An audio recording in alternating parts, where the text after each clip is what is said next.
All right, good. Good morning. Welcome to ITIF. I'm Dorothy Robine. I serve on the board of directors of ITIF. ITIF is for those of you new to this, it is a nonprofit, nonpartisan think tank that focuses on the intersection of technological innovation and public policy. It is regularly ranked as the world's leading science and technology think tank. It just moved to this space, this gorgeous space, the view of the Carnegie Library, now Apple's office, a couple of weeks ago. So this is the first event that ITIF has done in this space. Hopefully it will not feel like a shakedown cruise. Today's event looks at the impact of China on the solar industry and the implications for other clean energy technologies and sectors. This is a fascinating and a controversial issue. Last month, I was among a small group of people who was fortunate enough to spend an hour with Bill Gates talking about climate change. Gates mostly listened, but at one point he said he wouldn't mind if China produced most of the solar panels and wind turbines, I'm paraphrasing, if that was the most expeditious way to combat climate change. But he acknowledged that Peter Navarro, President Trump's trade whisperer, regarded that view as un-American. Now, you don't have to be Peter Navarro to see the downside of that kind of a division of labor with China producing most of the solar panels and wind turbines. One only needs to think about the long list of U.S. startup firms that were developing next generation PV technologies a decade ago that did not survive the influx of low-cost silicon solar PV from Chinese firms that benefited from what some call green mercantilism. Our speakers today occupy different positions on the spectrum, from Gates globalist to critic of green mercantilism. The common denominator among our speakers is their serious research and policy chops. Greg Nemeth, our presenter, is a professor in the La Follette School of Public Affairs at the University of Wisconsin-Madison. He did his PhD in energy and resources at the University of California, Berkeley. Go Bears. His book, I have my own copy. I need to get you to sign it. Yeah.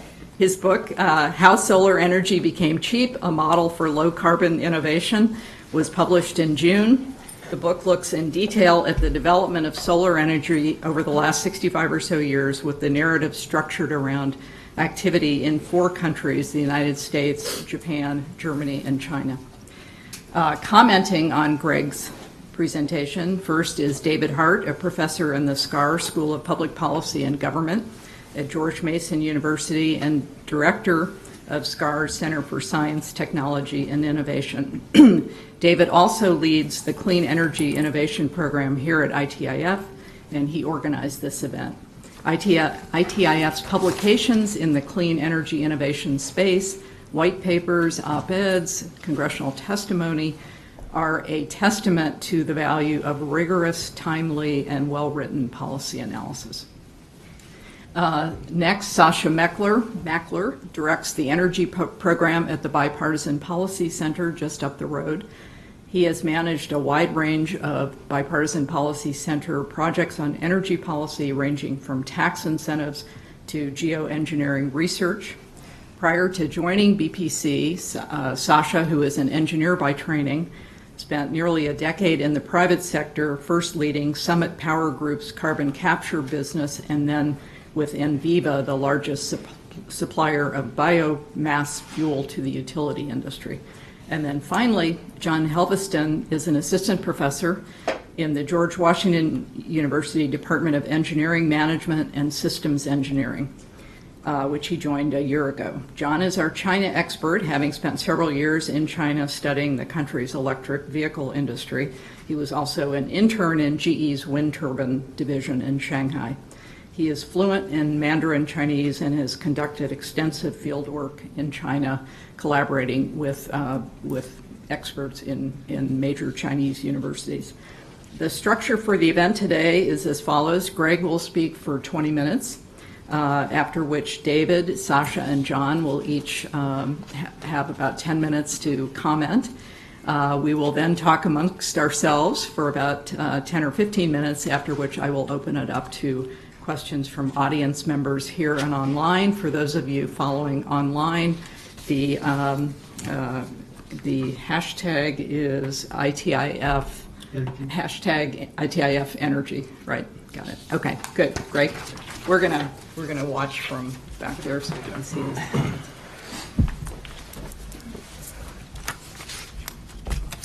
Thanks, Dorothy, for that kind introduction, and it's great to see so many familiar faces in the room here.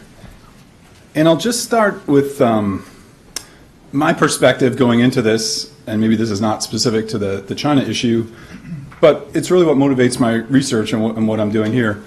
I think my perspective is we can make better choices about the nascent technologies that we'll need to develop to address energy and climate change issues by better understanding previous innovations, and especially successful innovations.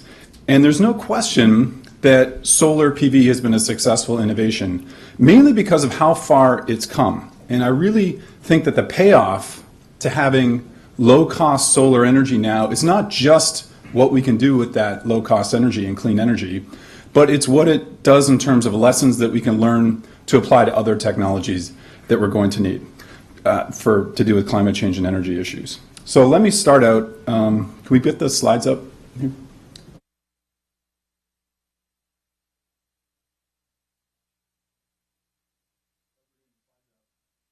Just want to make 3 points in terms of how solar energy got cheap. One is that no one country did it. As Dorothy mentioned, there's a sequence of 4 and maybe 5 countries if you include Australia.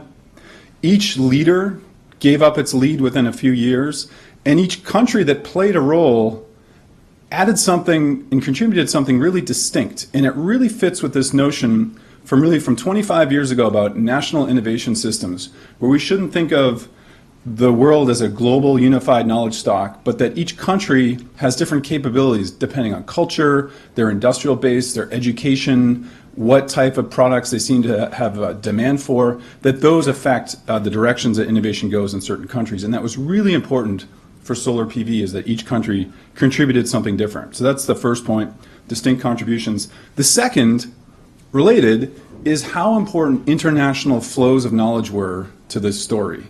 It was know-how moving from one country to another. It was people moving from one country to another. Really importantly, machines moving from one country to another, products moving from where they're produced to where they're actually used, and especially finance moving from one country to another as well. And those international flows of knowledge were crucial to the whole story all the way along, from the earliest days of solar to the present. So that's the second point, was how important these international flows of knowledge are. And then the third point is in terms of using solar as a model and what can we learn from solar. The first thing to think about is that even though solar was successful, it happened way too slowly to apply that model to other technologies. We need to find ways to speed up innovation if we're going to replicate the solar model. And that's one of the main policy conclusions that comes out of this book work here, was identifying kind of 9 what I call innovation accelerators, ways that we could speed up the process of innovation for other technologies. So that's really what I want to cover in the next 15 minutes or so. So first, to make this point, because not everyone really buys this, is that solar is now inexpensive. And this is household or retail electricity prices, the dashed line. The blue dots there are households that have adopted solar. There's about 1 million points there. You can see the average there. The red dots are where experts thought solar would be in 2030. And then we have power purchase agreements around $18, $19 per megawatt hour. And that's below what the most optimistic experts' most optimistic projection was in 2010 about where solar would be in 2030. So it surprised the experts. The main thing that I focus on is not necessarily where solar is now, which is probably the cheapest way that humans have ever been able to make electricity at scale. In sunny places, that's true today. But it's the slope. It's how we've come so far. And it was really a factor of 10,000 from the first commercial solar purchase to where we are today with power purchase agreements at $18 per megawatt hour. So that's the story.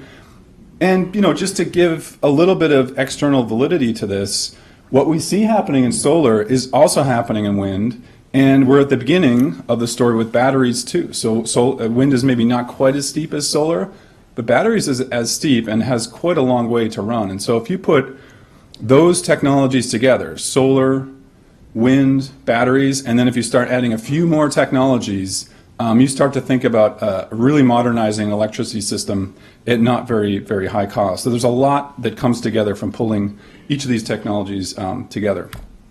So the approach here with the book was to take a different direction than what I'd done for most of the last 15 years of being in graduate school and teaching at the University of Wisconsin, which was getting as much data as I could, doing really careful analyses, and Eric O'Shaughnessy is here, has done some of that with me over time. And that has really clarified what some of the factors were that have reduced the cost of solar.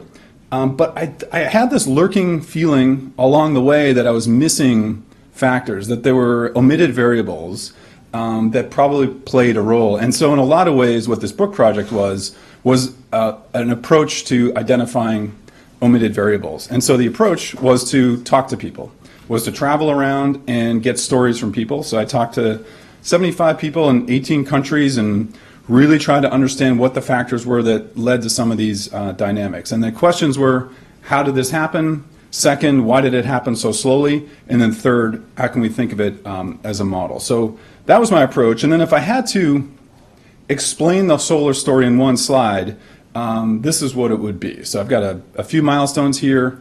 The 10 to the negative 4, that's the factor of 10,000. So a factor of 10,000 from the first commercial application of solar, which was a couple of years after Bell Labs developed the first solar cell in 1954.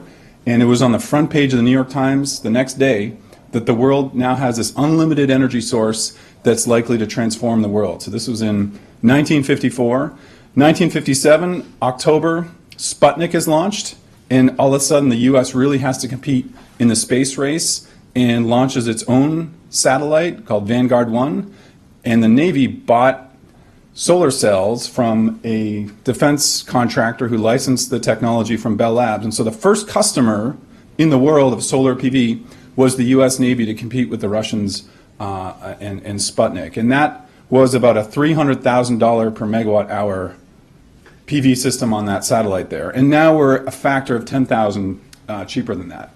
So there's a quiet period in the 50s and 60s, really nuclear power takes over prominence, and that proclamation from New York Times about solar's, the dawn of solar didn't really come to fruition. Then another October event in October 1973, the Arab oil embargo, and all of a sudden the US and other countries like Japan as well gets really focused on somehow making ourselves independent of imported oil. Nuclear is high on the agenda, synthetic fuels, coal to liquids is high on the agenda, and solar is not very high on the agenda. But there was so much money that went into Project Independence that about $1 billion of R&D that did go into solar really transformed solar. It entrained people from other industries, it got people from other countries to come to the US, and from 1974 until about 1981, the budgets for solar really developed and pushed the technology. We increased efficiency and we started pulling people in to work on the technology. One of the key people that came in was a guy named Paul Maycock, who ran the solar program. He came from Texas Instruments and had learned in the 1960s that as they were building more and more calculators and other electronic devices, the cost would come down through automation, learning by doing, economies of scale. And so he plotted the first learning curve, this idea that if we think of where the technologies come in the past, and he looked at that first satellite one in 1958, and then looked at the costs over time, and then took his learning curve that he learned from calculators, and said that's about a 20% learning rate, and said, here's where we can go in the future. And a couple of interesting points on that. One, I plotted 2018 in terms of how many units were produced and the costs, and we're actually a little bit on the optimistic side of MACOC's projection. The other is MACOC came up with this idea that we might have to buy down the cost of solar. We might have to subsidize markets to move further to the right on that horizontal axis there in order to get the cost down so that they have ultimately become competitive, and then we wouldn't have to subsidize them anymore. He came up with a number in 1975 dollars of about 15 billion. That's probably about 60 or 70 billion dollars in today's dollars. The big program that really implemented MACOC's vision was in Germany in the 2000s, and they spent about $220 billion, so maybe 3 times MACOC's estimate, but maybe they spent too much, and maybe MACOC was actually pretty close to the idea. But this idea that you would use subsidies not just to deploy the technology, but to improve the technology really came from the 1970s in the US and then later got adopted as policy in other places. First in Japan and then in Germany as well. So just going back to this picture here, another important program was in California, the interim standard offer contract number 4, guaranteed price if you had a new technology putting into the electric grid at higher than wholesale prices. That was a way to subsidize, but it also reduced risk for investors. And so you had a lot of wind power going to California in the 1980s because of this idea. And then Japan with its rooftop program subsidized about 200,000 households and gave people rebates for installing solar there. The 2 big policy innovations though, with the ISO number 4 was a guaranteed price for 10 years there. And then with the Japanese program, that you would have a rebate, but that it's declining over time on a predictable schedule. And those two attributes there, a declining price that goes to zero, or declining subsidy that goes to zero, and also this guaranteed price, that's what the Germans took both of those attributes and designed their renewable energy law in 2000, and that really created a gigantic market for solar. So there is this policy diffusion, there's policy innovation, people trying new things, but also learning from other places. And again, that's another international knowledge flow here. So what I really like to focus on though are the 2 big contributors to this story. So the US had its technology story, I talked a little bit about that. The German contribution is really about creating a market, and the Chinese contribution is really about reducing cost and creating scale. And I just want to focus on those 2 for a second. So the German story, first of all, there's a policy window that opens in 1998, so there's been experimentation that happens, but a coalition government between the Social Democrats and the Greens all of a sudden creates an opportunity for doing something on solar and renewables, and they take advantage of it. There's this policy diffusion. They take this idea of guaranteed prices from the US and of a declining subsidy from Japan, and they create the world's first feed-in tariff.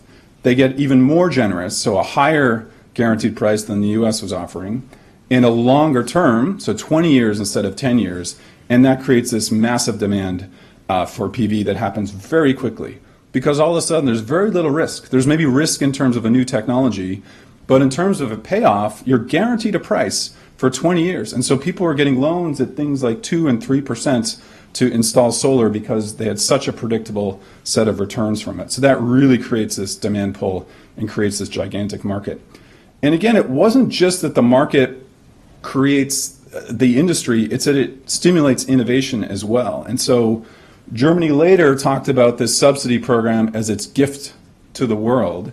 And the real gift is not so much that we've got lots of solar installed in Germany, it's that it created these expectations of future demand, and that led to investment. And the investment was coming from a lot of places, and I'll talk about that in a minute. But probably the most important source of investment was investment in machines. So this is a machine that's slicing silicon into thin wafers that you could then make solar cells out of.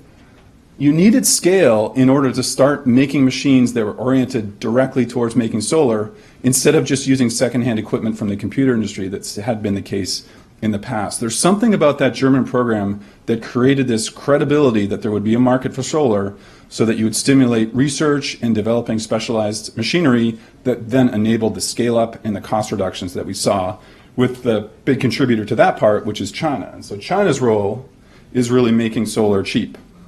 The early period from 2000 to 2008, it's very entrepreneurial, super competitive, very little resources available. A lot of the human capital, again, another international knowledge flow, came from Australia. So almost all the CEOs and CTOs of Chinese solar companies in this period had been trained at the University of New South Wales in Australia. So they took this human capital, took it to China, started out buying secondhand equipment from the US, negotiated with cities to try to get $4 or $5 million of funding to set up a line, and then started this process of iterative upscaling. So starting line number 1, then line number 2, line number 3, each of them bigger than the other, and each of them starting to incorporate bits of automation and less manual processes in them. More knowledge flows here are coming.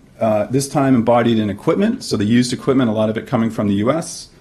The funding, a lot of it, the funding for this scale-up comes from US pension funds, because these Chinese companies are going public on the New York Stock Exchange, raised about $2 billion over a few years, and used that money to invest in scale-up. A lot of it is buying machinery from places like Switzerland and Germany that allows them to automate their production lines.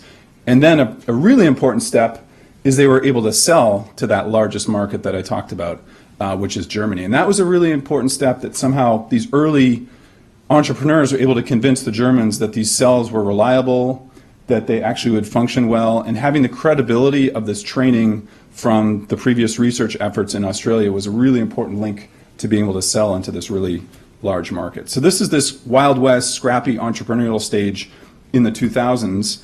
But then the global financial crisis happens. Some of these markets like Spain and Italy start to really dry up. And that's when the central government really invests in these solar companies. So put something like $20 billion of low-cost loans in 2009 and 2010. Then takes over being the biggest source of demand. In 2011, China launches its own feed-in tariff. And by 2013, it's not just the world's biggest supplier of solar panels, it's the biggest purchaser of solar panels. So the state support gets really critical in this 2010 to 2013 period. But it wasn't much of a role before that. Before that, it was really entrepreneurial. And it was only after these startup companies got legitimized by going public in the US and attracting foreign investment that the central government started getting interested in supporting solar. Another aspect of that period of 2011 onwards is really big move to automation. So this idea of China having low-cost labor and that being a really comparative advantage then was true in probably 2000, 2005, but by this last decade, that's not true anymore. It's all about getting machines to work well, optimizing them, and automating those processes, and then super competitive. So no company has more than 8 or 9% of the world market, whereas in the past with Japan and US companies, we had dominant players there, so prices come down and margins come down. And then China's own gift to the world, this is maybe the Bill Gates view, is this cheap electricity so that maybe solar supplies 30 or 50% of electricity in the next 20 to 30 years. So that's the detail, that's the story. Here are some of the improvements that we've documented over time. Just to give a glimpse of what we're talking about here, so this is a manufacturing line in China, and you can see how many people are in this factory here. There's a few people you can maybe see in the reflections gawking at the machines doing their thing, but this is what we're talking about, and highly automated. So just to summarize the different stages here, we've got this period of creating a technology that includes R&D and science and knowledge moving around. We've got the German contribution, which is building a market, niche markets at the beginning, this modular scale. So solar can operate at a factor of a billion between the smallest commercial solar application and the largest. Lots of different markets. Policy to support that didn't depend on one policy or one election. And then the Chinese doing their thing with learning by doing, scaling up, and then doing delayed system integration. So that's kind of this stylized view of the solar story. I got a couple minutes left. Let me just talk a little bit about using it as a model. So if we take solar, could we use it to apply it to other technologies? And one thing to think about is we've got multiple different technologies that we might think we might need to do something on climate change. And I'm focusing on technologies that might remove CO2 that's already in the atmosphere. And so the part where solar PV probably plays the biggest role is for technologies that have this technology characteristic where there's a lot of iterations. So there's been about 1 billion solar panels produced in the history of the industry. Think about nuclear power, we've probably only produced about 600 or 700 nuclear reactors. So each of those billion iterations is a chance to improve, get costs out, and find ways to improve the performance of them. So direct air capture looks a lot like solar PV. And so one of the ideas is how could we learn to take some of these ideas and apply them to direct air capture. One caveat in taking this model. So the first caveat is not all technologies fit the solar model, and there's other models you might use. But one of the big issues with solar PV is how long it took to scale up. So this picture looks pretty good about countries now doing something like 5 or 6% of their electricity generation from solar. But my view extends backward from this, and this is really what the picture looks like. So if it takes 60 or 70 years to go from the first commercial installation to starting to get 5 or 6 or 7% of electricity supply, that's way too slow to do anything serious on climate change. So the real issue is how do we make things happen faster? And this is just an example about how you do it with direct air capture. But let me just get to one last slide here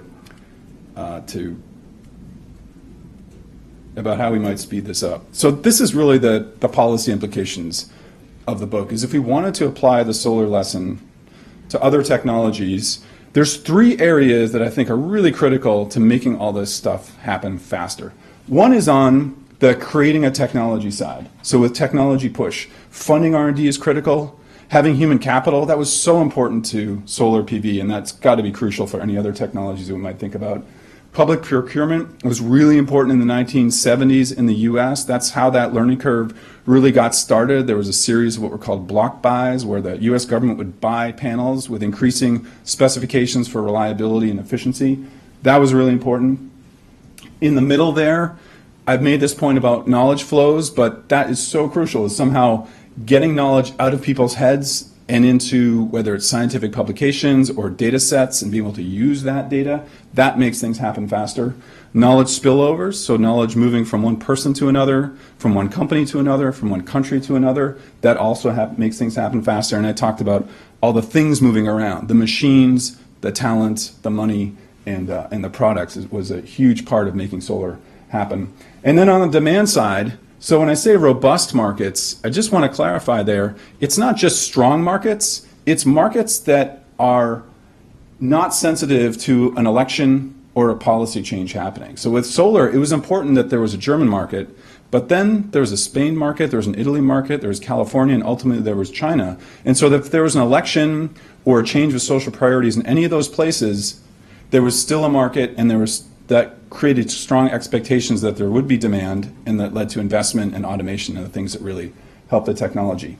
Disruptive production was super important for solar PV. So getting costs out by compromising on attributes that people don't really care that much about. So efficiency of solar panels. So maybe the Chinese panels were 2 or 3% lower efficiency, but if the costs were half as much as the higher efficiency ones, that was a better deal to make. And so those types of trade-offs seem to be pretty important.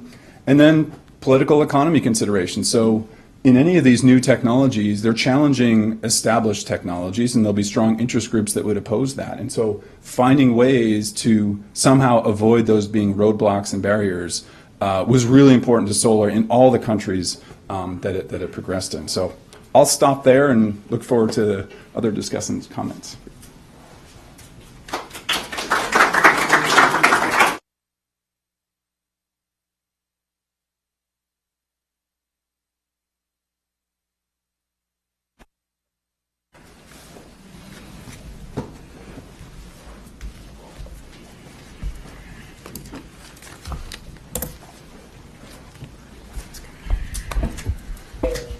All right, thanks, Greg, and thanks to all of you for coming today. Yeah, we have one more empty chair here. Please have a seat. I'm an admirer of Greg's. I'm really happy that he came and joined us in between his Tuesdays and Thursdays classes. Right. So he's doing a quick dash to DC to share his book and his ideas with us. And I hope you'll buy the book. So. Yeah. Thanks, Greg, for those remarks, and also, I commend his articles and as he mentioned, his incredibly detailed prior work. But of course, we haven't invited him here just to praise him. So, so I'm going to take issue a little bit with his view, and in particular, his benign view of China. So he used the phrase "gift to the world." So I was glad he used that because I was going to quote that from the book, and I think I have a slide here. And I think there's certainly some validity to that framing. In fact, there's a sort of perverseness, perverse subsidy when the Chinese government, which obviously has a population per capita that's less wealthy than us or the Germans, is subsidizing production that is eventually coming here, and we're benefiting from those subsidies in the current moment when people are buying solar panels. But there's also a longer-term impact that I'm trying to explore, and this is certainly work in progress, but that while China gave, it also took something. So for sure, as the data here on the left show, China took over the global PV supply chain, and Greg's work shows this. The data here go from 2007 to 2013, when China's global share of PV modules, pretty much the whole supply chain, grew from about 30% to 64%.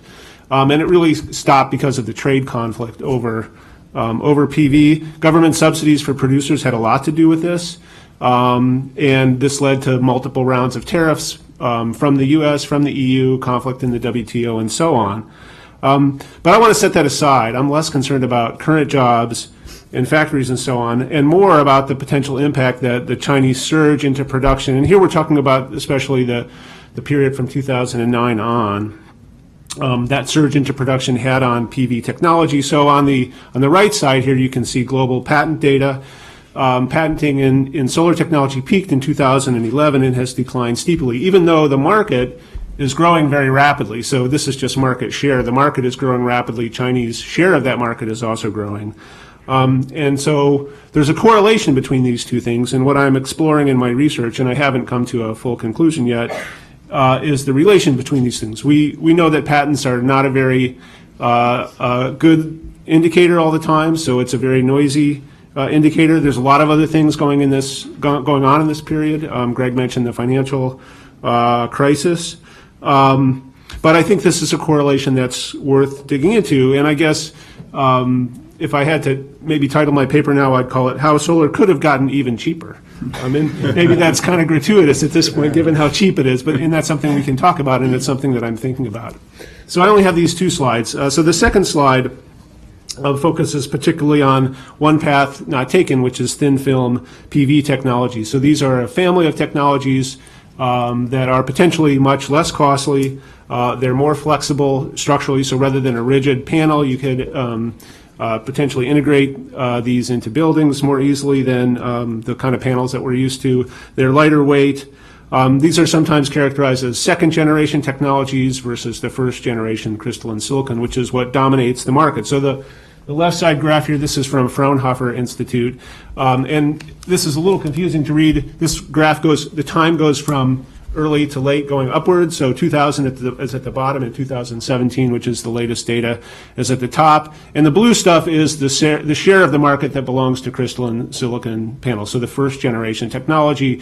The growth of the market, you can see, it was a tiny sliver in 2000, and now it's this sort of wide river. But crystalline silicon dominates the market. Over 90%, in fact, I think it's about 97% now. There's probably people in the room that can give me the exact number. The thin film market share then is shown on the right. This goes from 2000 to 2017, and you can see there was a peak right around this same period that I'm talking about, around 2009. It was 16% of the global market, and it's now just a few in the single digits, 3, 4, 5%. And so in the same period in which Chinese production surged, that technology, sort of flopped. And there was a big wave of investment in the U.S. into these next generation solar companies, and all those companies pretty much went out of business. Some of them were picked up for very low prices by foreign investors. Now again, this is a correlation. It's not a causal story at this point. Thin films have some drawbacks technologically. They're not as efficient. There are questions about their durability. There were challenges in scaling up manufacturing. So as Greg has gone into, the scale up has really been remarkable with crystalline silicon. And there was this fierce competition as he described. So the cost reduction, I do think partially attributable to Chinese government subsidies, but also to a lot of other factors that Greg has gone into. But I at least want to raise the possibility that something important was lost as a result of Chinese policies. And again, this is something where we're going more deeply into. Then I just want to take a couple of minutes to think about looking forward. And this is a question that we've raised in our work here, that there's some risk that this history will repeat itself, and particularly in the area of batteries. So lithium-ion batteries have received kind of the same treatment over the last few years. There's been a massive surge of Chinese government investment into this, an incredible buildup of capacity. And there's a risk that this could lead into a kind of a lock-in of the first generation of battery technology. Now, I think this is still a future prospect. It all completely depends on what the sales look like. If this capacity produces batteries that get sold, then everything may work out fine. But if there's a glut, and one of the things that we've seen in the solar market over time is overcapacity, which helps drive down prices, that if you have this kind of extreme price pressure, then that could also lead to a bust in kind of future battery technologies. So the argument at this point is that sustaining diversity of technologies within a particular domain is a worthwhile policy goal. Even if things work out, as we might argue they have in solar, it could be different with the next round of technologies. And there are a number of ways that this could be done. The one that we've talked about somewhat is the idea of a carve-out for advanced technology. So if states or federal agencies are mandating the expansion of the storage industry, they should potentially carve out some of that demand for advanced technologies. And we saw this with state renewable portfolio standards, which benefited the solar industry. When those portfolio standards were put in place, this is around 15 years ago, because wind at that time was cheaper than solar, much of that requirement would have been met only by wind. And so a number of states put in a carve-out for solar so that some of that demand would be shared with solar. And I do think that contributed to some of the scale-up that we've seen. So I guess I would say, on the one hand, it's a gift. On the other hand, there may have been some taken away. And let me leave it there, and I'll turn it over to Sascha. Thanks. Well, hi, everybody. Thanks. And I'm really happy to be a part of this conversation and for the BPC to be co-sponsoring this event with David and ITIF. So I'll come at this issue from a slightly different perspective, less technical and maybe more through a policy lens. And we think about the role of technology innovation a lot at the BPC through a project that we run called the American Energy Innovation Council, which is a collection of a number of CEOs that are that represent a variety of sectors in the U.S. economy that really believe that for the U.S. to remain competitive going forward, the nation really needs to develop a more systematic and aggressive innovation strategy around energy, because it will be an essential part of our economy going forward. And so many of the challenges that we're facing today that relate to climate change and sustainability really are fundamentally energy problems. And if you look at the trends that we've seen in the U.S. and even globally around investment and innovation and policies around technology development and deployment, solar notwithstanding, I think that, there's a lot of work that needs to be done thinking about how we can be more ambitious and accelerate how we develop and deploy technologies. And that's really work that we organize through the AEIC. And one of the priorities that we at the BPC really focus on is how do we drive speed in the development of new technologies. And this is something that Greg mentioned as well.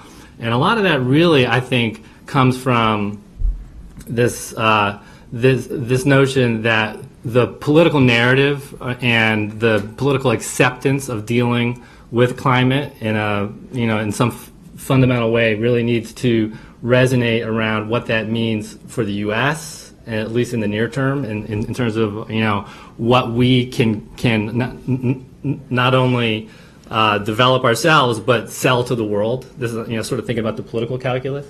And the story with solar, I think, offers a number of lessons for us, not only around what happened and what we can learn from it, but what we can do going forward. And, when I think about the development of commercial scale solar today, and if we look at all the points in time and the milestones that Greg laid out, one of the things I think that's really interesting to maybe dig into a little bit, I'd love to talk a little bit about with the panel here, is there a difference between the markets that were developed for rooftop solar and utility scale solar, and what that means for the policies that were put in place? Because I think if you look in California, which is and that time period after the financial crisis, sort of in 2011 forward, we hadn't seen any utility scale solar facilities built in the U.S. And there were a combination of policies that came to fruition at the same time here that really unlocked utility scale solar. And I think I think there are some interesting lessons there around how the markets were developed, and it's really the loan program office came into fruition. There were we have a tax credit for solar here, the investment tax credit, and there was a moment in time when the tax equity markets here in the U.S. were not functioning, and so there was a program where the ITC could be converted to cash. So that was sort of a cash infusion to projects. And then we had the RPS, or the Renewable Portfolio Standards, that were offering that price premium for a guaranteed period of time. And it was really the combination of those three things that unlocked the market for utility scale solar in the U.S. that I think is sort of maybe is a nuance to the time scale and the history in terms of how the markets developed that Greg outlined. But if we can take lessons from what we saw with solar and apply it going forward, I think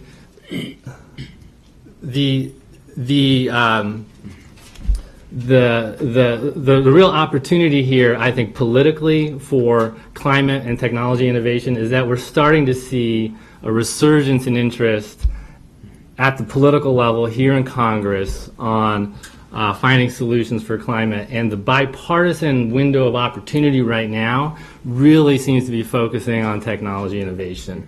That's where Republicans and Democrats together are starting to do things in a bipartisan way. We saw the Senate Energy Committee over the last few months has passed 22 bills in a bipartisan basis that are focused on climate and technology innovation. This is something we need to build on going forward and really raise the bar in terms of ambition. The bills that have passed are all useful in their own way, but they're not really going to change the game going forward. And so if we think about how do we scale innovation and how do we accelerate it, and how do we take the lessons that we've seen from solar and wind and think in a forward-looking way around the role of innovation and the role that the U.S. can play in not only the idea generation, but the development of technologies and the export of those technologies to the world. That, in our view at BPC, is really going to be the political linchpin to finding some ways to do ambitious policy, to create the support systems that are possible in the near term. And I think an opportunity was lost in solar, as we think about the technology policies that should be put in place going forward for technologies, not only batteries, but I think electric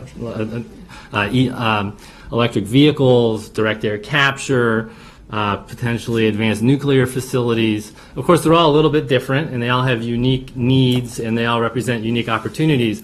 But in addition to creating the markets and the support systems for the technologies, what we didn't do on solar was to create the industrial base of manufacturing that could keep the supply chains, or at least part of the supply chains, here domestically. And I think that part of the equation really needs to be thought through and integrated into a U.S. strategy going forward, because that's going to help politically. And so there may be a cost to that, or there may not be, because one argument that hasn't come up here really, but we should think about is in the global economic system, we all really need to be playing by a common set of rules. And I think there have been criticisms that have been directed at the Chinese around IP and around how they've subsidized their own industrial manufacturing base in a way that's been somewhat unfair globally.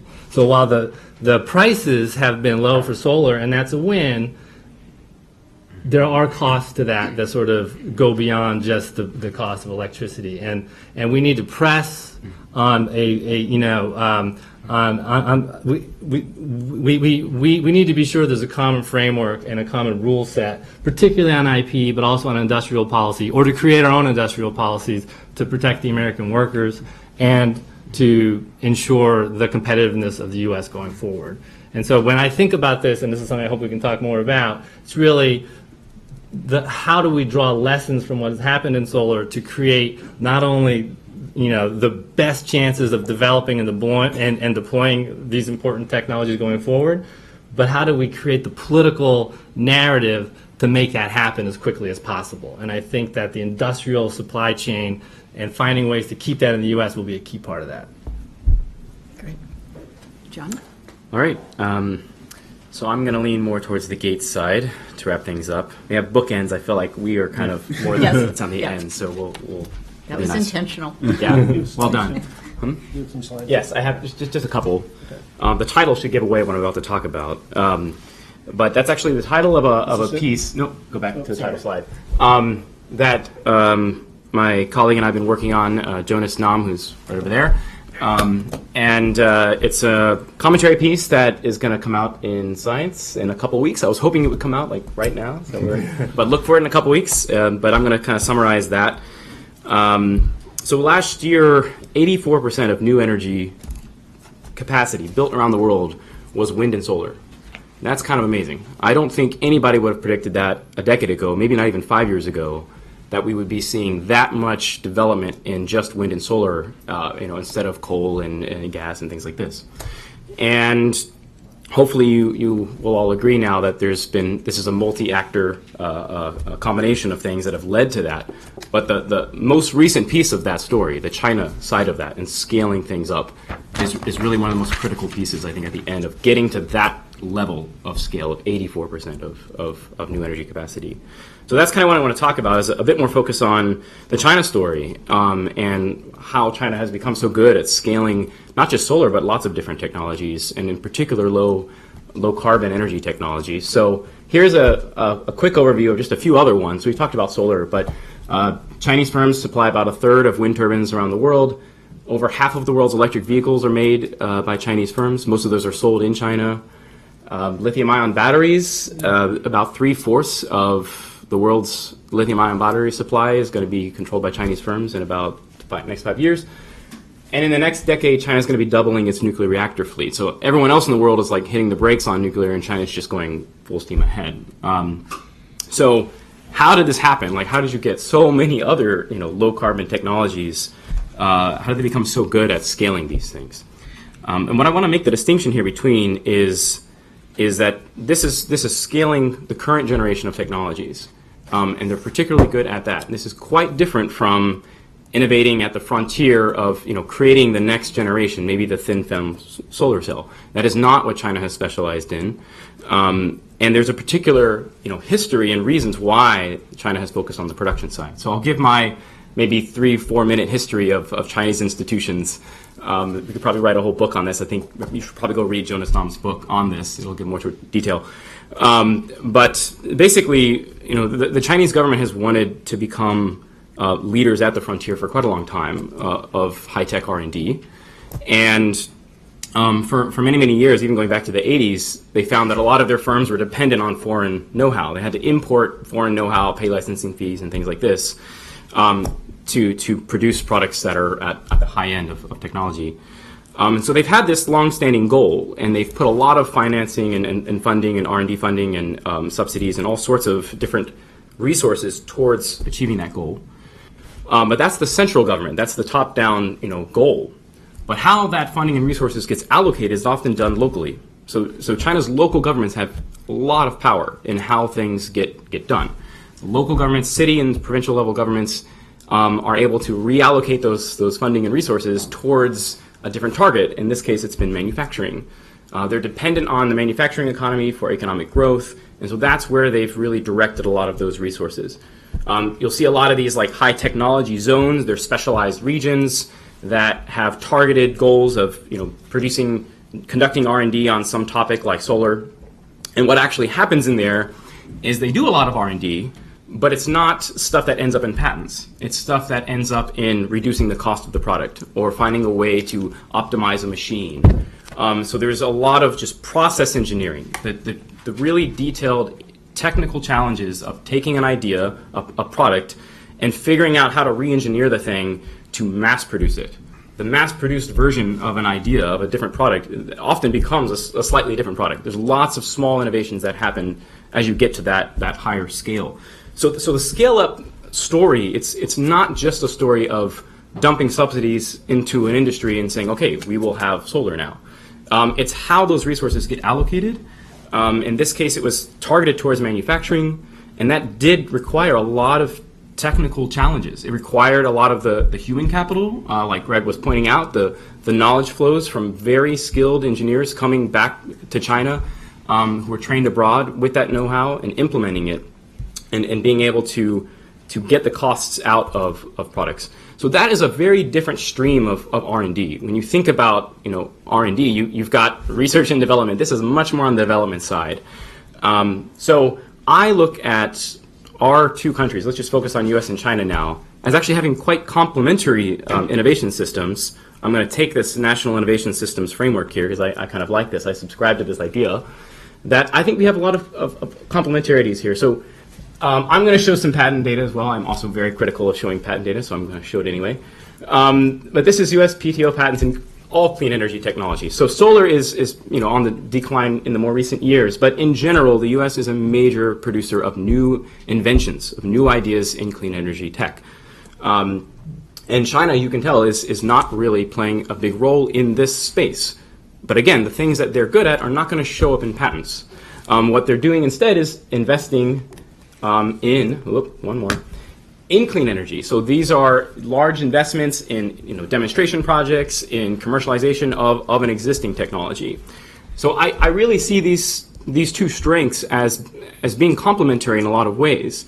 Like you say, it could be the case that some firms in the US who maybe had a new idea got kicked out of the market because they were competing with a lower cost solar cell from China. But it could also, we've also seen tons of cases where a US firm had an idea but struggled to get it to the market because they couldn't find the capital they needed to buy a manufacturing plant. They couldn't find the skilled engineers they needed to do the production, the translation of the idea into mass production. And we've actually talked about some of the cases in our commentary piece. I'll mention one just so you can have a concrete example. Innovolite came up with this, was a US company that came up with this solar ink. And they tried to commercialize it here, and they just could not find the resources they needed. And they needed to have an actual production line in production to test this thing. And they ended up going to China and working with a Chinese partner for over a year to further develop the technology. And then it became a commercially viable product. So now they licensed that technology to a bunch of different solar manufacturers. So that's a case where a US firm benefited heavily from engaging with China. So I think there's always two sides of the coin on how we engage with China. But given the challenges we face right now of trying to scale up low carbon energy technologies, I kind of feel like we have to engage with China. They're really the only player in the world right now who has developed this scale of capabilities and taking ideas and bringing them to mass production and being able to get cost out. And if we don't engage with them, I think we're going to be really delaying the deployment of other renewable energy technologies. So yes, we need the next generation, but engaging with technology with China could actually help bring some of those next generation technologies into the market. So I'll end it there for time, and we can discuss. Thanks. Greg, let me give you a chance to respond. Okay. At least to David and Sascha, and then maybe I'll pose a question, and then we can open it up. Sure. Yeah, that sounds great. Yeah, thanks for those comments. Those are all really helpful and very thought-provocative for me. But maybe I'll just reflect first on John. I think that's kind of where I come from a bit, is that if we're thinking about challenges to do with energy and climate, there's a real imperative for speed, for acceleration, and for scale. And that may change what the optimal policy would be if that weren't the case. If we had several decades to develop things, I think, co-benefits like employment and national capabilities might be important considerations to really elevate. But if we feel like speed is really an imperative and we're talking about decarbonizing economies really quickly, I think we may have to really focus on some of the capabilities that John's outlined that China really brings that are distinct. A second thing, maybe reflecting on David, thinking about the diversity, the need to maybe stimulate and maybe subsidize and protect technological diversity. I think there's a lot of benefit to that. I guess the two additions I would kind of add to that discussion, one, if the old generation, if the costs continue to go down and the bar in a way that you have to beat on a cost basis goes lower, or in terms of performance gets higher, that's not a bad thing to me, because that's what we want. If it's locking out technologies, then maybe that's a concern. But maybe I would think about breaking these competing technologies into kind of three stages that you might need to subsidize them at. So one, you could subsidize them with research and in the lab, and that's pretty cheap. I mean, from a societal perspective, to add funding for ARPA-E or Department of Energy R&D, like those are not large resources. So that's pretty easy to do.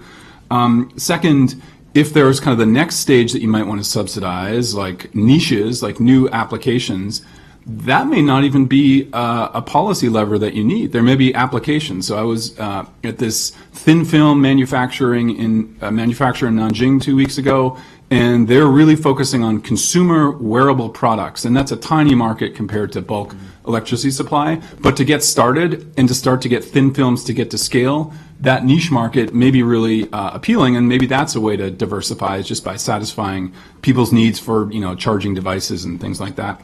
And I think the more contentious one is, would you actually subsidize alternative technologies at scale? So would you actually want to have something that stimulates gigawatt scale, or maybe now we're talking 10 gigawatt scale manufacturing for thin films or organics or hybrids or something like that, that could really compete with the traditional PV? And I think that's where it gets harder, because that gets to be much, much bigger dollars and investment that we're talking about. But it seems like with R&D and niche markets, you could go a long way to preserving some diversity. And I think the biggest issue is kind of how do you deal with the scale issue? So. Yeah, we'll stop. Okay. Let me ask a question, and then maybe we can open it up. So this, to me, is very reminiscent of the debate in the 1980s over when the U.S. was getting clobbered by Japan and Germany in semiconductors and machine tools and automobiles. And there was a lot of discussion of the national innovation systems, and the U.S. had a system going back to Vannevar Bush that emphasized mission-oriented R&D, so Defense Department, and basic science. And that was great in the post-war years, and then Japan came along with a heavy focus on commercialization and manufacturing and really cleaned up. And John, you cite an article by David Teese, which he wrote in that at that time, trying to explain why the U.S. is getting clobbered, because we have this national innovation system that has ignored manufacturing and commercialization. I guess the question is, how immutable are those national innovation systems? Certainly, I was in the Clinton administration, and we really tried to change that, building on legislation in the 1980s to focus on engineering manufacturing. The current president talks about manufacturing. Manufacturing was a pejorative in the Bush 41 administration. People could not talk, they could not use the word manufacturing because that was considered industrial policy. So I don't think one should just assume they are immutable, that that's the way it's going to be. But I guess, so for John, does the fact that we're dealing with climate change, is that enough of an excuse to just ignore that? And to David, are they, how subject to change are those national innovation systems in the current environment? Did I start? Yeah, go ahead. I kind of want to answer your question too, if that's okay. Sure. Or I'll give you my answer. I like that question. I don't think these things are like fixed in stone by any means. I mean, if you look at Sematech, what it was in the 80s, this was industrial policy like big time. Effectively that's what it is. We couldn't say it 10 years ago. We can now again. So we did this. We have a space program in the U.S. that's pretty much industrial policy. I mean, we've done this in the U.S. So I don't think it's like outside of our capabilities. It just takes coordination and like agreement. And I think politically probably is maybe one of the bigger challenges there. It's like, can we get people to agree that we want to do this? But on the climate question, I mean, my concern is that I just don't think we have the time to do it. I think these kinds of capabilities take decades to develop. It's as we saw with the story of solar here, it takes a very long time to work out the production problems and to get the costs down. And there's no like silver bullet to doing it. It just takes time, I think. And so accelerating that to meet something like, we're already not on track to meet the Paris targets. Like, we've been reaching really rapid adoption of wind and solar, and we're still not like where we should be. We should be higher than that. So at this point, I feel like we kind of, it'll be more efficient if we work with places like China that have worked out a lot of these issues and work on ways to work with them. And I don't even think that this precludes like the next generation of technologies. I think things like thin film solar cells. You could go, if you were a U.S. startup, you could go to China, find a manufacturing partner, and say, I'm going to work with you on trying to commercialize this thing. As long as we can all agree on the IP and get that all kind of hashed out and agree to the terms and work on that, I think that could be a successful way to still have cutting edge innovation and not necessarily have to be, everything in the whole innovation process be inside the U.S. I think that's going to be just a slower thing. So we could do it, but maybe we'll catch on fire by the end. So do you not take the lock-in argument seriously? I mean, lock-in happens. We're still driving in internal combustion engines. I mean, that was locked in a long time ago. I think that happens, but I don't necessarily think that's like a China thing, right? Or like it's an innovation thing. It's what happens when you have a new technology that comes into the market and then everyone adopts it. And then it's just very hard to undo that. So we do want to be careful like what technologies we adopt, because those things are going to be locked in. Just like with aircraft, we're locked into the jet engine now. So I think that's going to happen, kind of, that's the process of innovation, as long as we're happy with locking in on something that's clean. So I'm okay with locking in for a while, maybe on solar, if that gets us off of carbon. And then maybe another 50 years we have really awesome solar cells. But by then we're okay. We're not catching on fire. So it's the climate problem that makes this different from things in the past. Yeah. So I guess I would stress a little bit more the regional diversity. The U.S. is a big country. China's a big country too. Yeah. Different regions have different capabilities. So it's possible to build on those and to kind of alter the balance of innovation capabilities in a country. But I do think, and Sascha hit on this point, it's a political economy problem, right? It's not just a matter of devising optimal policies and implementing them. We have to build a constituency. And so I'm not calling for decoupling from China. I think there's a lot of, and I don't deny this idea of complementarity. However, I think we have to reset the balance somewhat in order to build a political base. And I think we see a building backlash. I mean, the backlash is here. And it's not building anymore. The backlash is here. And we need to find a way to kind of take the edge off of that. And part of that, I think, is going to be making and exporting some of these technologies. It doesn't have to be everything, but it can't be nothing. And that's kind of what I'm worried about, where we're heading right now. And to the extent that solar becomes the dominant source of electric generation, it seems important to me that other countries, not just the U.S., but other countries also need this kind of political base. So it's a more, I would say, a rebalancing than a kind of cutting off. But I think some of the some of the nuances get overlooked as we look back at this history from such a high level. Good. Let me ask one more question, and that is the appropriate balance, the optimal balance between technology push, innovation, R&D, and demand pull.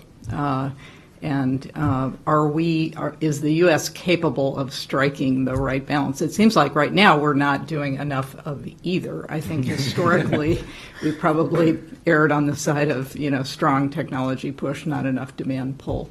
Sascha, you said you thought emphasizing more the demand pull was politically useful, but the reason that you can get bipartisan agreement on innovation is because it doesn't get into some of those more controversial questions. Yeah, no, I mean, I think that's exactly right. This is an age-old question when it comes to technology development, is this balance between push and pull. And I mean, just to step back a little bit, I mean, climate is a global problem. It's going to require a global solution, right? And so I'm also not suggesting that the U.S. needs to develop the entire solution set. I don't think that's useful, and it's not possible, and it's not really the way this is going to happen quickly. But as David was saying, kind of thinking about rebalancing and having a part of our political strategy being focused on what the U.S. can do, not only on the idea generation side, but on the technology manufacturing side and on the deployment side is going to be very important also for getting started. And so this technology push and pull issue, I'm not sure there's a right answer to this, but the way I think about it, and it's really through the lens of how do we really get an ambitious climate policy moving in the near term domestically in the U.S. I think through the lens of political economy, there needs to be a connection between the technology innovation, the R&D system, the investments that we're putting into the technology infrastructure and the innovation ecosystem. And maybe there's a lag between that and the creation of the markets, either through a demonstration program or the market policies like a carbon pricing system or a clean energy standard or even an economy-wide tax on carbon. I mean, we know what the tools are. We're going to need both to be very aggressive to actually hit the Paris targets that are laid out there and to do something meaningful in addressing climate. But perhaps there's a sequencing. I mean, maybe we can do more on the innovation side first if it's connected to certainty on what the markets will look like going forward. So just investing exclusively in innovation and hoping that technologies become cheap, that's not going to work, right? But there may be a path politically forward where we say, okay, we're going to have, this is set in stone, it's written into law, we're going to have these markets in 5 years, or this is going to kick in at a certain point, but we can invest up front in innovation. That's an idea that might have some traction. I think it's better optimally if we do it all together. But I don't think there's the right answer to that. But that's sort of how I think about it. They need to be coupled. Because you're doing that's a great. I love that question. It's a great question. I guess my take is we need both, and I take it kind of a nice summary of innovation case studies is that successful technologies are technologies that connect technological opportunity with a market opportunity. R&D, technology push creates technological opportunities, and demand pull creates market opportunities. And it's the interactions of those two that are really powerful. And I'd really think a huge point on demand pull is what Sascha made there. It's about credibility and expectations. If you're going to invest hundreds of millions of dollars in a new manufacturing facility or develop a new machine to automate manufacturing, you're thinking about what does the market look like in 5 or 10 years, and maybe longer if it's a really new technology. And so expectations about credible markets in the future are so crucial to that. And then just one piece of kind of perspective here on technology push versus demand pull is just think about the magnitudes we're talking about. Technology push, R&D, is much cheaper than demand pull. So when we talk about these subsidy programs, we're talking about hundreds of billions of dollars, If we're talking about climate policy over long periods, we're talking about trillions of dollars. If we're talking about R&D, we're talking about tens of billions of dollars. So we're talking about different orders of magnitude between what it costs to do technology push and what it costs to do demand pull. I think if we did one and not the other, we'd really be missing the boat because of the connectivity that you really need. But it's good to put in perspective that it seems like technology push should be a lot easier than it actually is because it's so much cheaper, but you really do need markets as well. You want to add anything? Okay, great. Questions? Yes. Yeah, what? How about? So the U.S. R&D system is already retreating from collaboration with China in an era of IP protectionism. So while we wait for political consensus and the policies that are going to help us build the markets here to make that viable to continue working with China, how do we stop the backlash and the retreat?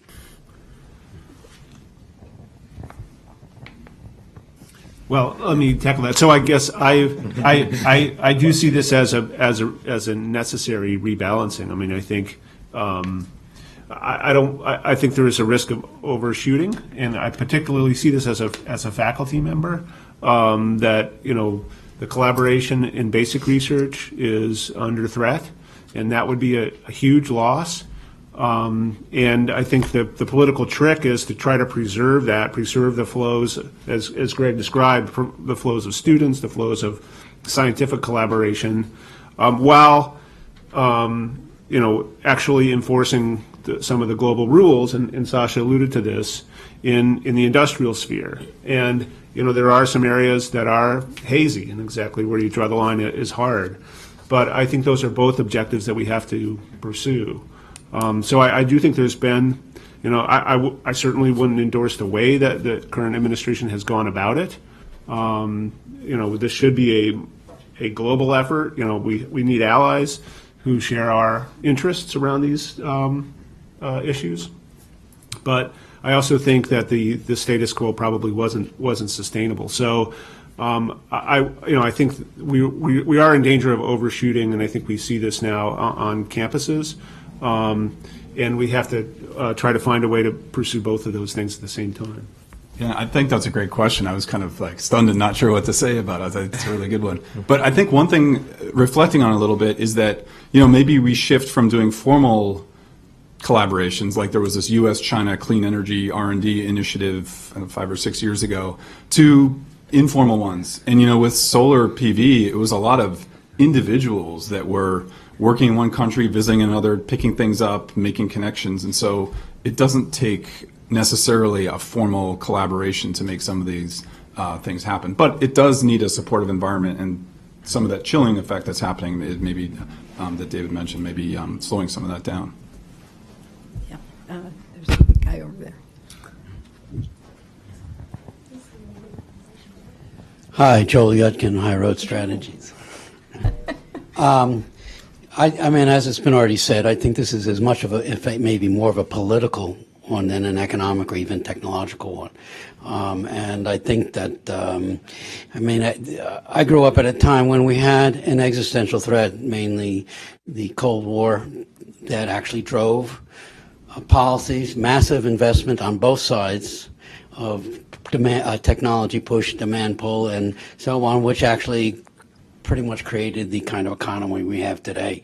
And I think that, so the question of how we move towards a low carbon economy, I think until the climate change is really fully perceived at the highest levels down as a existential threat, I think it's going to be very hard to push this. Well, China has already made it a strategy for them, and other countries are. So this is a big deal, that we have a real opposition to any notion of industrial policy, and until we overcome that, and the only way, we have a lock-in against industrial policy, the only way to overcome that is to change the political parameters to a large extent. That's my statement. I just wanted to ask a question.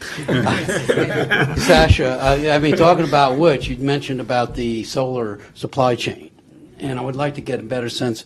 Is there a solar supply chain in the U.S. today that's still active, vibrant? Is it tied to the high-tech semiconductor industry? Can you clarify what is that supply chain, and what does it need to be supported? Well, that's a great question. And actually, Greg, you may have done more work on this than I have in terms of what the supply chain looks like here. I just know if you look at the macro numbers, the production of PV here in the U.S. that's being sold into the market is diminishingly small, and it's primarily the existing solar panels are primarily being manufactured in China. But I think that doesn't need to be the case going forward for next generation solar, or especially for the emerging technologies of the low carbon economy. But you could probably answer. Yeah, that's a fair way to put it. There has been some manufacturing investment since the most recent tariffs came into effect. Some of it is foreign companies, including Chinese companies. I do think it's worth mentioning First Solar, which is the only really successful thin film company. It's based here. It does production in a number of countries, including the U.S. And that is the one survivor from this incredible shakeout that occurred in the early 2010s. And it is a company that had been around for quite a while. So it had this production expertise that some of the startups never acquired.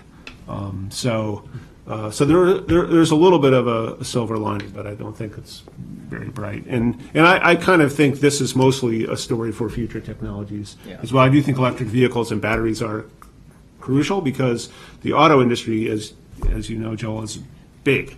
There wasn't a solar manufacturing industry to be wiped out, but now there's a big auto industry that could potentially be harmed by this next transition. Great. Yes. Could you identify yourself and your organization? I'm James Osborne with the Houston Chronicle. I was just wondering if you could go back in time to the 2000s when China was sort of starting to scale up. What could the U.S. have done differently where U.S. would be in a different spot now where they would be competitive on solar manufacturing? And I just, I can't help but think following the financial crisis, didn't the Obama administration pump money into solar manufacturing? But, we're still where we are now. We haven't talked about this at all, and it does affect some of these things. I think it affects the patenting drafts, it affects this thing. The question you just raised is the price of the input material for making solar is a really important part of this whole story. And there was this time in 2007, 2008 where the prices of silicon went up by a factor of 10. And it's kind of what happens with an oil price shock. When the prices go up, you start exploring in the Arctic, you start drilling deeper and deeper, and then when the prices go down, all those investments start to look kind of silly and a waste of money. But at the time, you didn't know that. And that's what a lot of those investments in 2006, 7, and 8, especially U.S. ones, were trying to do. They were trying to find ways that you could produce solar without having to spend so much on this really expensive input material. And so places like Solindra that were using a lot less silicon looked like a really good idea when they got $300 million in loans. But then the price of silicon dropped by a factor of 10, and it's just like an oil price crash where that just scatters all the advanced technology, all the really adventurous exploration, and so that really sent things flying. And so in a way, I don't think it was really policy that did that. It was kind of commodity cycles that are so difficult to handle in other sectors, and they've been a really big part of the solar story as well. And so, yeah. That is my favorite graph in your book. The price of silicon has one big spike in the middle of it. It's really, really illuminating. I think we could have done more with the Loan Program Office, and some of the utility scale projects did actually help for solar get established in thin film. So there was a demand pull that was created, not directly into the manufacturing, but by supporting these projects. So I think. I think actually in the Recovery Act there were more tools that could have been used to this end. But it's tough. We're, the numbers that Greg showed are very, very large, and I'm not sure we could have transformed what happened, but I think kept a piece of it. Yes. I'm Becca Jones-Albertus from Department of Energy Solar Office. My questions, we focused a lot on solar and what's been going on in China, and I'm curious to kind of compare or look across what's going on in the rest of the economy. It's not solar and just the energy sector where we're seeing manufacturing moving to China. It's seen this across all kinds of sectors in the economy.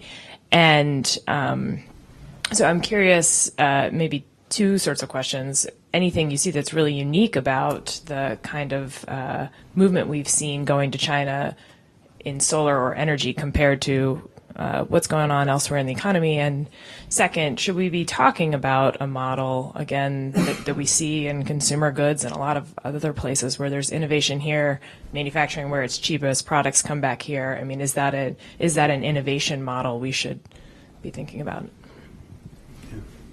All right, I'll touch on this one. It's like the Apple model, right? The made here, or innovated here and manufactured there kind of thing.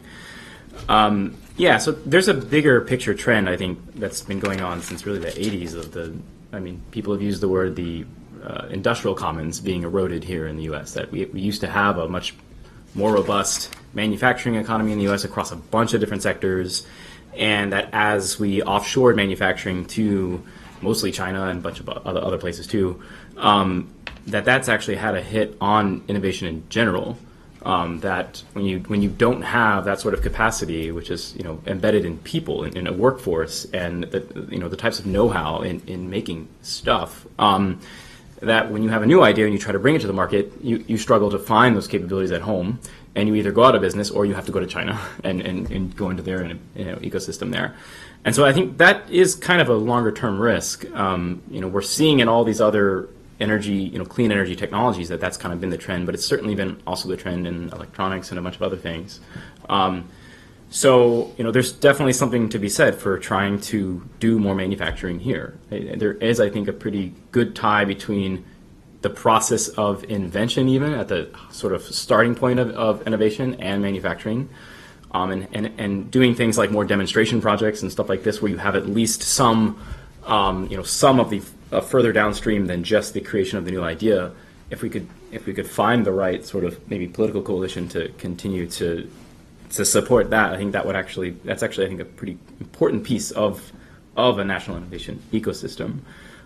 So yes, this is kind of a broader trend that goes beyond energy, I think. And right now it doesn't seem like we're going to be coming back here.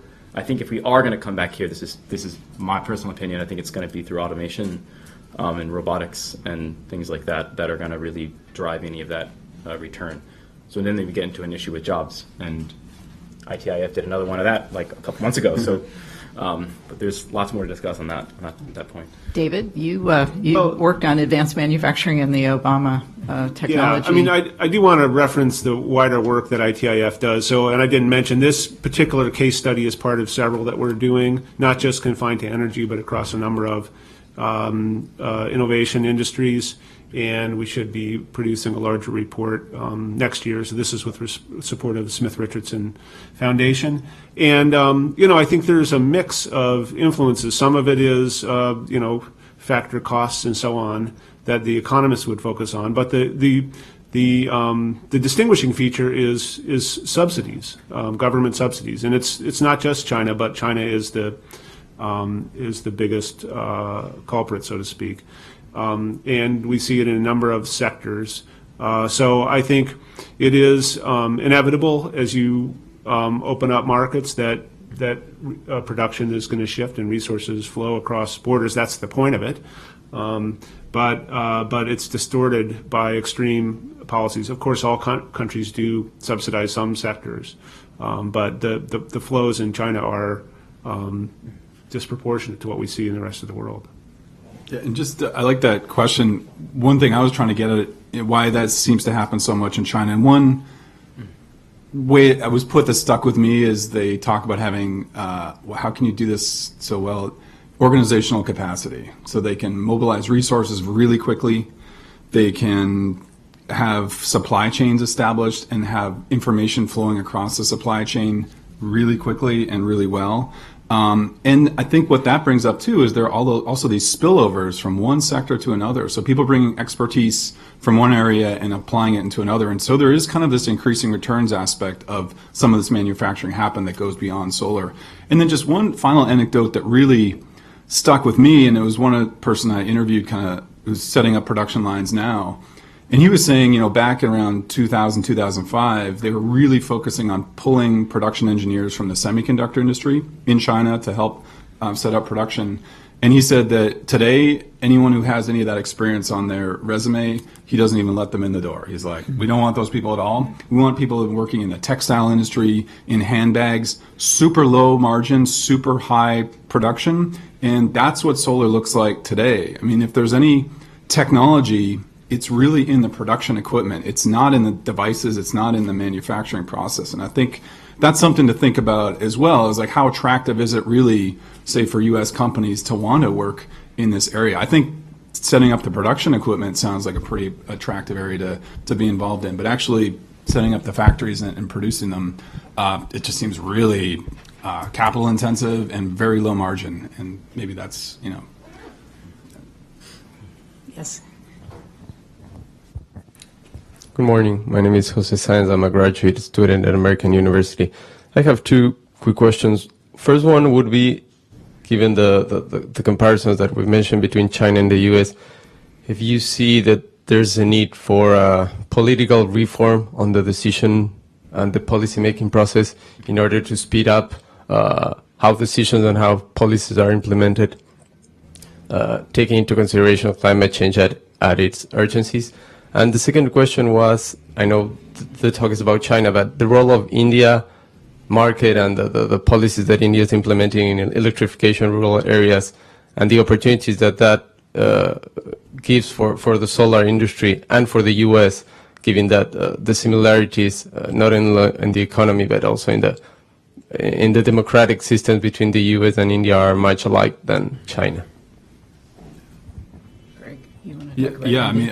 mean, India is really interesting to look at because they're maybe where China was in 2002 or so. And so what they decide in terms of how they build their infrastructure, what kind of energy system they set up, could really make a difference for the next several decades. And so that's, probably decisions in the next 5 years really determine that outcome. And then there's other places like Indonesia, Vietnam, Nigeria that have the potential to really grow and become large players, and how they develop their energy system could make a really big difference. So I guess all I'm saying there is those are places to look at because, in a way, China's done a lot of what it's done in terms of setting up infrastructure. And in terms of political reform, I'm not sure, maybe someone else has ideas about, I don't know, Sascha, maybe. Let's have Sascha do it. That's a tough one. I mean, do I see political reform? I mean, just to reiterate what I've said already, there's a need to find areas of common agreement, obviously, and I work at a place called the Bipartisan Policy Center. So we think that there's a need for bipartisanship on energy, across the board, but particularly in energy, because that's what makes enduring policies, which provide the certainty to the industry and the researchers to actually go out and make the investments that are going to be needed to deal with the problem. So I'm not sure it's a question of political reform so much as finding the areas of agreement and really trying to cultivate and reward the political courage to go out and do things that are a little bit more ambitious than what we've seen historically. And that's not a great answer. But. Yeah, I would echo that. I mean, I wrote a little piece called Declare Cold War on Global Warming, and John alluded to this. I think we need a societal consent. In our country, I don't think we're going to change I hope we're not going to change our basic framework. I think that, we're working against that every day right now. So assuming that we keep our institutions going forward, the way that the U.S. makes big moves is to have a strong consensus that is broad. And, the New Deal analogy is one. It took quite a while for that to become consensual, but I think it ultimately did. The Cold War is another. It happened more quickly, but very unusual circumstances. So I don't think there's a perfect analogy, but I think in our system anyway, I would look to that more than to kind of changing the institutions. I like that. Manhattan Project is a flawed analogy. It's often used. I like the Cold War analogy. Yes. Oh, this is Greg's co-author. No, John's co-author. Yeah. Hi, I'm Jonas Nahment at SAIS here in DC. I wonder if you guys see any differences sort of in the domestic environment in the US between sort of the solar story and now batteries and EVs. I mean, we have Tesla, and is that a fluke? or do we actually have better institutions? I mean, there's still a financing system where you can raise enormous amounts of money for WeWork and Tinder, but you can't build a manufacturing plant. And so I'm sort of wondering if you see any lessons that were actually sort of implemented from the solar story domestically that might set us up a little bit more Great question. soundly. Yeah. Greg or Dave? Yeah, that's a great question. I mean, one thing that I find interesting is, China is, like John showed the slides, is the big market for EVs now, whereas it wasn't the big market for solar until really late in the game. And so it's maybe interesting to think about China being a producer as well as a consumer of EVs, and maybe there's feedbacks that come from that. So I think to me that maybe gives a little bit more urgency to kind of be developing markets and maybe even subsidizing them or finding ways to take roadblocks away, because it's somehow that learning by doing that comes from learning how to operate fleets, setting up a charging infrastructure, maybe including some kind of smartness into the driving. I think doesn't come from the laboratory and developing technology. It comes from like using it in the real world, and China's getting a lot of experience of that, and we're having less. Maybe one last question.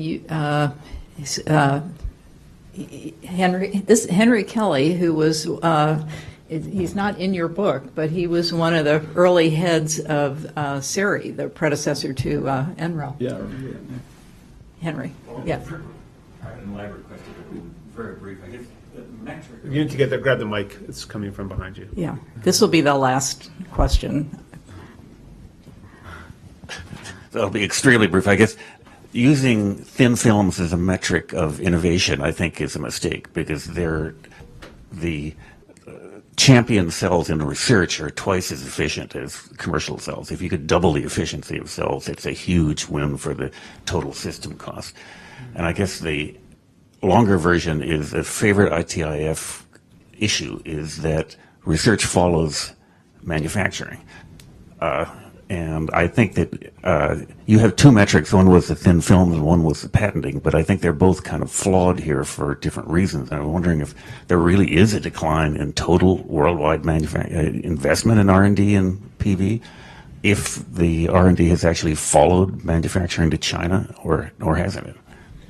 Yeah, I think there is a decline. I mean, these numbers are hard to get, but the margins of these manufacturing companies are so slim, and the companies that had a little bit more breathing room were wiped out. On thin films, it's work in progress. I'm willing to be proven wrong. And remember, we're thinking about innovation from the perspective of 10 years ago as opposed to the perspective of now. But yes, I think the measures need to be improved. But on the R&D spending, yeah, I think the evidence is pretty strong that it declined precisely because of this incredible cutthroat competition and the priorities of the companies that got into the business. And it reflects the differences between our innovations in systems. Now, that's not to say there hasn't been innovation that came out of other sources than R&D. It's in the process itself, but it doesn't lead to product innovation, I would say. All I'll add is that, again, that I think is sort of a natural process that happens. You could go back to the auto industry in like the 20s and 30s, and you would see the same bunch of stuff and then decline because we had a few companies that succeeded and a bunch of ones that failed. That's a pretty common thing when you have a successful innovation, but it creates an industry that sort of stands on its own. I think that's the goal, is we don't want to subsidize this stuff forever. We want to get to a point where we have a couple major companies that are really good at making something cheap, and we can commercialize it. So anyway, it's a complex factor of all the different moving pieces, the different countries here that have played a role in creating that. But I would almost expect that. And to me, when I see the decline, I'm like, oh, now we have an industry. Now we need to move on to the next thing and be growing in that area, maybe. So, and you're shifting your focus to production. And so the sorts of things that you're going to do there are not going to show up in patents. They're going to be, production improvements. So maybe that metric is a perfect, maybe it works for my story. It's like, thanks, you just proved me right. Maybe not. We can talk about it. But. All right, thank you very much. I neglected to mention Bipartisan Policy Center as the co-sponsor of this event. So thank you, Sascha, both for speaking, but for co-sponsoring this event. Thank you all for coming. Excellent.